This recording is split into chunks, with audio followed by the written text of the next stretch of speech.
Vivekananda school, Trombay, Mumbai. School का एक और साधारण दिन, और तभी 8वीं क्लास के दो स्टूडेंट्स खालिद और अक्षय में झगड़ा हुआ। झगड़ा कुछ ज्यादा ही बढ़ गया और अक्षय को चोट आ गई। स्कूल अधिकारियों ने खालिद को बुलाया और सजा दी। उसे स्कूल से सस्पेंड कर दिया गया। तब खालिद की मां तमिलनाडु में थी, क्योंकि खालिद की नानी गुजर गई थी और खालिद के पिता देश से बाहर थे। उनकी नौकरी कतार में थी। इसलिए खालिद के मामा अब्दुल को स्कूल बुलवाया गया। 5 बजे स्कूल में पहुंचा उधर।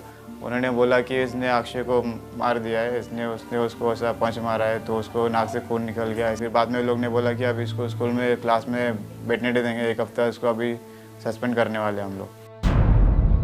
उस शाम खालिद काफी उदास और परेशान था। भले यूनिफॉर्म सबका एक हो, पर हर बच्चा स्पेशल होता है, खासकर 12 से 16 साल की उम्र में, जहां मानसिक और शारीरिक अवस्था में बड़ी तेजी से बदलाव आ रहे होते हैं। इस उम्र में कई बच्चे बहुत ज्यादा सेंसिटिव बन जाते हैं। छोटी से छोटी बात भी उन्हें बहुत गहरी चोट पहुंचा सकती है। जाहिर सी बात है, खालिद एक सेंसिटिव बच्चा था। जरूरी था कि उसे घर और स्कूल दोनों जगहों से ढेर सारा प्यार मिले, हिम्मत मिले और आत्मविश्वास मिले।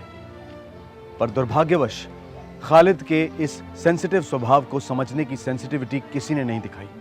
घर पे लेके गया, उस टाइम खालिद बहुत अपसेट था, ज़्यादा मेरे से बात भी नहीं कर रहा था। जिसका जो भी प्रॉब्लम है बताता है, मगर उस दिन वो ज़्यादा कुछ बताया नहीं उसने।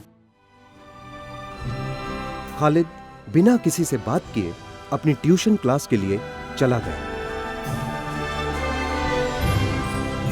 और फिर खालिद अपने मामा के घर गया। उसने एक नायलॉन की रस्सी ली और खुद को फांसी लगा ली।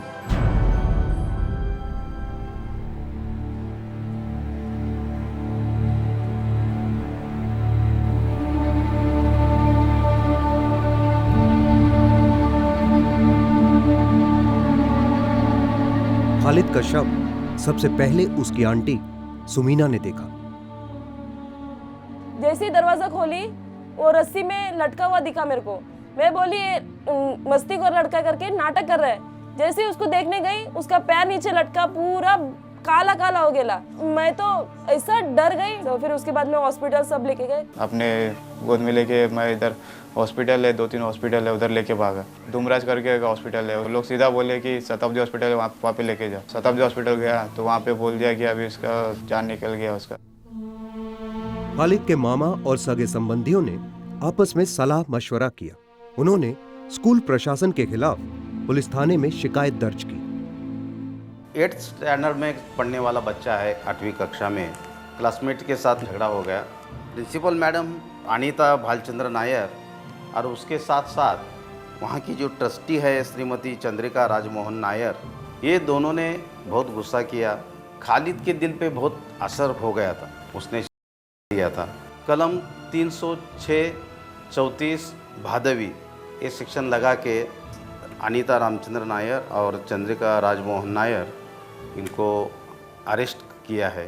तू मैं और हल्की फुल्की हाथापाई हर बढ़ते बच्चे के जीवन का अभिन्न अंग है। अपने दोस्त अक्षय के साथ खालिद की हाथापाई हुई थी। अक्षय को चोट लगी थी, खून बहा था। इस तरह की हाथापाई गलत है, नहीं होनी चाहिए। लेकिन क्या खालिद को 8 दिन के लिए सस्पेंड करना जरूरी था? खालिद शेख अंदर ही अंदर सुलगता रहा और कोई भी उसके मन की बात नहीं पढ़ पाया। उसके परिवार के मुताबिक सारा कसूर स्कूल प्रशासन का है। खालिद के परिवार का कहना है कि स्कूल अधिकारियों ने न सिर्फ उसे एक पूरे दिन की सजा दी, बल्कि उसे स्कूल से सस्पेंड भी कर दिया। उन्हें लगता है कि इस घटना ने मासूम खालिद को बेचैन कर दिया और अंदर तक झंझोड़ के रख दिया।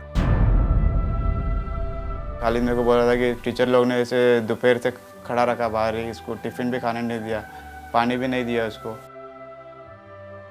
मेरा बेटा खालिद ने फोन करके मेरे को बोला था, मम्मी मेरे को क्लास से बाहर खड़ा कर दी। तो मैंने पूछी क्या हुआ। बाजू में एक लड़का है, वो मुझे मार दिया, तो मैं टीचर के पास कंप्लेंट करा, तो टीचर आके उसको मार के गए। फिर टीचर जाने की बाद में वो लड़का मेरे को मारा, आँख में मार दिया। बर्दाश्त नहीं वो उधर, उसके लिए मैंने हाथ ऐसा उठाया तो उसके नाक में लग के पूरा खून निकलने को चालू हो गया करके मैडम के पास लेके जाके बच्चे को ऐसा ऐसा करके बोले ने। फिर इसका बैग सब उठा के बाहर फेंक दिए। 2 बजे से शाम 6:30 बजे तक बाहर खड़ा कर दिए उसको, और उसको दोपहर में खाने को खाना नहीं दिए, पानी नहीं दिए पीने को, प्यास को कुछ भी नहीं दिए मेरे बच्चे को। स्कूल प्रशासन के प्रति खालिद के परिवार में काफी रोष है। उनका कहना है कि स्कूल ही खालिद की मौत के लिए जिम्मेवार है।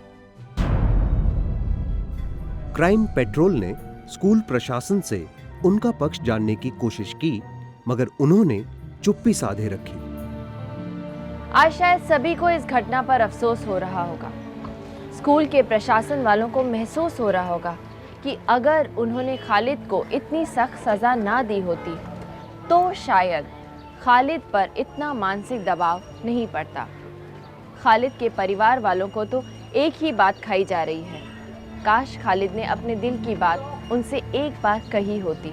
माँ बाप किसके लिए जी रहे हैं? अपने बच्चे लोग को बराबर पढ़ाने का, बड़ा करने का, वो लोग को देखने का। वही सोच सोच के एक एक पल काट रहे ले। तुमको कुछ भी ख्याल आता है ऐसा वैसा करने का करके, तुम पहला तुम्हारे मम्मी पापा को सोच के देखो। अपन चले जाएंगे तो अपने मम्मी पापा कैसे जिएगी? माँ बाप क्या क्या सपना देके उन लोगों को पढ़ाता है। वो पैसा कमाने के लिए कितना तकलीफ उठाते हैं, बच्चों को पढ़ा लिखा के डॉक्टर बनाने का, इंजीनियर बनाने का, क्या क्या सपना देखते हैं। ये हम लोग बूढ़ा हो गया, हम लोग संभालने वाला कौन है? वही संभालेगा। ये दूसरा बच्चे लोग के साथ में से नहीं होना चाहिए। क्राइम पेट्रोल ने दूसरे पक्ष को समझने के लिए एक वरिष्ठ अध्यापक से बातचीत की। अगर बच्चा इतना बड़ा कदम लेता है जिंदगी अंत करने के लिए, शायद उसको माँ बाप से बोलने के लिए या उनको अपने कॉन्फिडेंस में लेने के लिए ना तो आत्मशक्ति रही होगी, ना आत्मविश्वास रहा होगा। हमें ये सोचना है कि क्या हम रीएडुकेट कर सकते हैं हमारे टीचर्स को, हमारे प्रिंसिपल्स को, क्या हम पेरेंट्स को इसके बारे में ज़्यादा ज्ञान दे सकते हैं। जब तक हम बच्चों का ये दिल में क्या चल रहा है, उसको क्या चाहिए, ये अगर हम नहीं समझते तो बच्चा किधर भी उसका दिल जा सकता है, कुछ भी कर बैठता है। जो स्कूल के टीचर्स है, हेडमास्टर्स या कोई भी है, उनकी भी जवाबदारी है।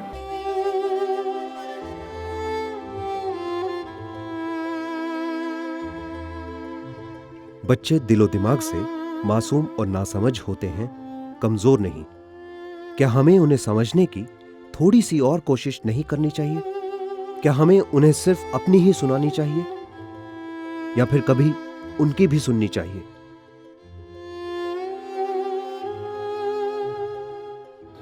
खालिद का केस स्कूल्स और पेरेंट्स के लिए एक वेकअप कॉल है। ये केस चीख चीख कर कह रहा है कि सिर्फ अच्छे नंबर्स, डिसिप्लिन और महंगी फीस बच्चों का भविष्य नहीं बनाते। प्यार, संवेदना और वक्त की भी उतनी ही ज़रूरत है। आपका बच्चा सिर्फ किसी क्लासरूम में महज एक रोल नंबर नहीं है। हर बच्चे को मार्गदर्शन और काउंसलिंग की ज़रूरत है और स्कूल के अधिकारियों को इस बात को बहुत ही सीरियसली लेना होगा। पेरेंट्स, अगर आप अपने बच्चे को वक्त नहीं दे सकते तो आप उसे कुछ भी नहीं दे रहे हैं। अपने बच्चे के लिए थोड़ा सा वक्त निकालिए। अपने घर में ऐसा माहौल पैदा कीजिए कि आपका बच्चा बेझिझक होकर किसी भी विषय पर आपसे बात कर सके, सवाल पूछ सके। शायद पेरेंट्स के पास हर सवाल का जवाब ना हो, लेकिन टीचर्स, बच्चे और पेरेंट्स मिलकर हर सवाल का जवाब ढूंढ सकते हैं, तो मिलकर मात दे सकते हैं। आज का हमारा दूसरा केस एक ऐसी ही लड़की का है जिसने अपनी माँ के साथ हुई एक छोटी सी बात पर करने जैसा बड़ा फैसला कर लिया।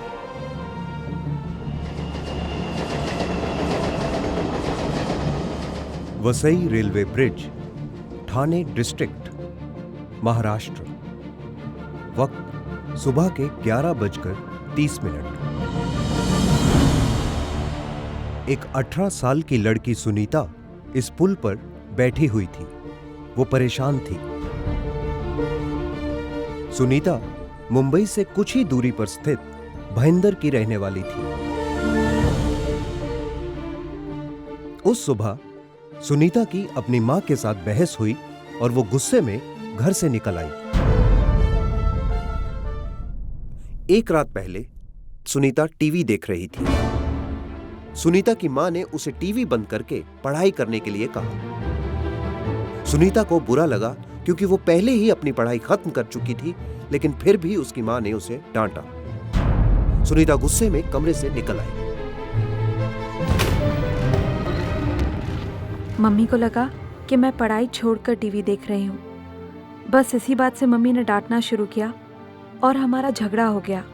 मुझे बहुत बुरा लगा क्योंकि मैं सच में पढ़ाई कर रही थी, पर मम्मी ने फिर भी गुस्सा किया। मैं पूरी रात सोई नहीं, रोती रही। मैं बहुत परेशान थी।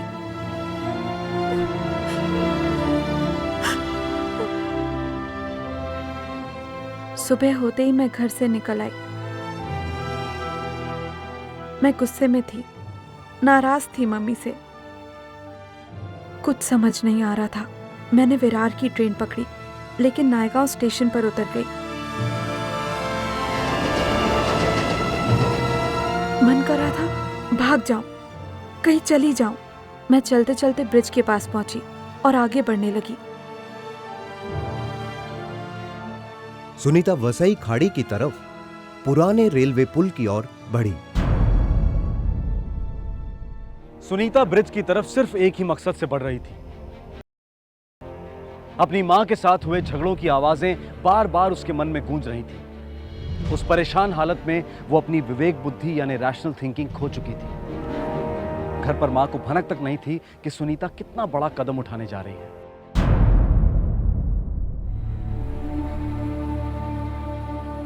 पुल पर तैनात सिपाहियों को लगा कि गांव की कोई लड़की घर जाने के लिए पुल का इस्तेमाल कर रही थी।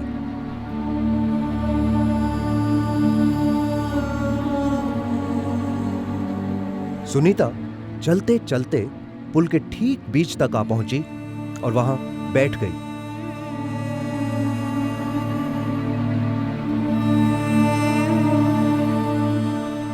वो परेशान थी, उलझी हुई थी। मुझे रोना आ रहा था। अकेला महसूस कर रही थी।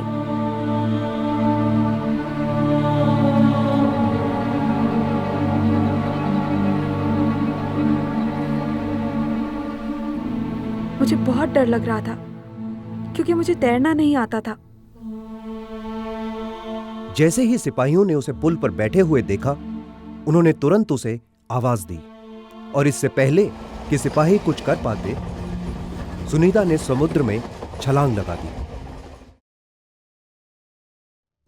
18 साल की सुनीता टीनेज यानी किशोरावस्था से गुजर रही थी। उम्र का ये बहुत ही नाजुक पड़ाव होता है और हम सभी इससे गुजरे हैं। इस उम्र में आकर लगता है जैसे सिर्फ हम सही हैं और बाकी सारी दुनिया गलत। माता पिता इसे भटक जाने वाली उम्र समझकर टीनेजर्स के साथ कुछ ज़्यादा ही सख्ती से पेश आते हैं और इससे पैदा होता है कम्युनिकेशन गैप, जो दिन ब दिन बढ़ता जाता है। सुनीता के अंदर का तूफान उसके चेहरे पर भले ही नजर ना आ रहा हो, लेकिन इस भावनाओं के तूफान ने उसे निराशा के समुंदर में बहुत गहराई से डुबो दिया था। चारों सिपाहियों के दिमाग में बस एक ही बात थी कि उन्हें उस लड़की को बचाना था। पहले उनमें से दो ने पानी में छलांग लगाई।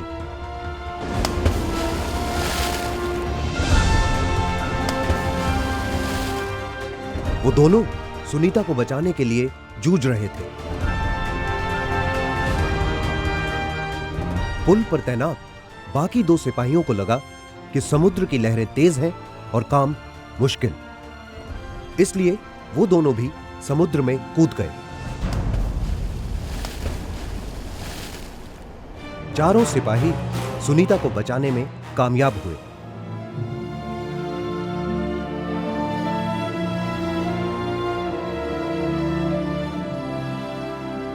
और उसे सुरक्षित किनारे पर ले आए।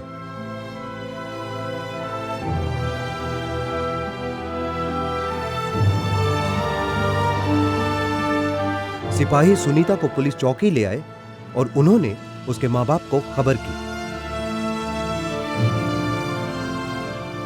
जाहिर है सुनीता के मां बाप को उसके इरादे के बारे में नहीं पता था, लेकिन बेटी की सलामती की खबर सुनकर उन्होंने चैन की सांस ली।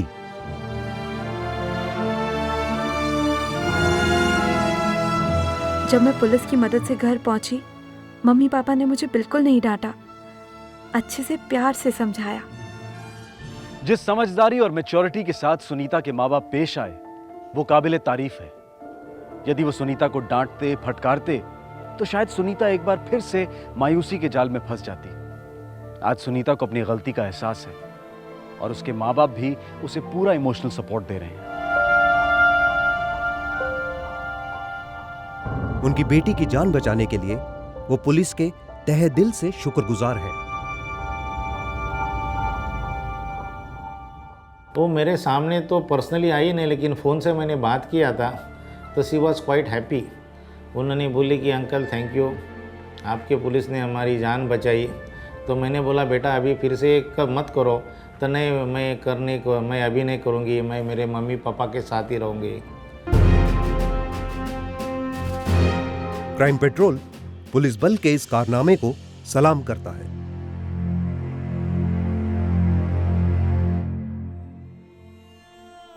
कोई इंसान जब आत्महत्या करता है तो वो अपनी जान लेता है, लेकिन उसके परिवार जीते जी मर जाते हैं।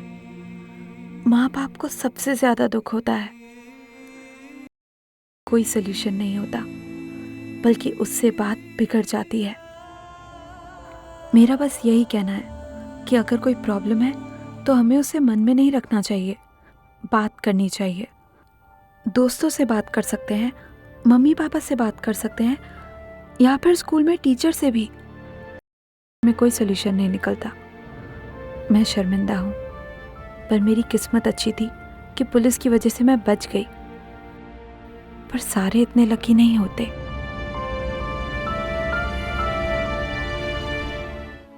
हमारे पहले केस का विद्यार्थी खालिद सुनीता जितना भाग्यशाली नहीं था, लेकिन सिर्फ भाग्य पर निर्भर रह के या फिर भाग्य को दोष देकर हम जैसी बीमारी को मात नहीं दे सकते। याद रखिए, करने वाला इंसान समय समय पर समाज को और अपने आसपास वालों को इशारे देता रहता है। ये इशारे भले ही सीधे ना हो, लेकिन उस व्यक्ति की बातों में और उसके आचरण में साफ नजर आते हैं। यदि किसी के मन में का विचार बार बार आता है तो उसे अपने परिवार वालों को बताना चाहिए और साइकियाट्रिस्ट की मदद लेनी चाहिए। रेट्स को नीचे लाने का जिम्मा हमारा भी है। बच्चे हों, युवा हों या फिर बुजुर्ग, हमें उनकी बातों पर ध्यान देना होगा और उनके व्यवहार पर नजर रखनी होगी। गुनाह है, जुर्म है, और जुर्म को नजरअंदाज करना भी जुर्म है।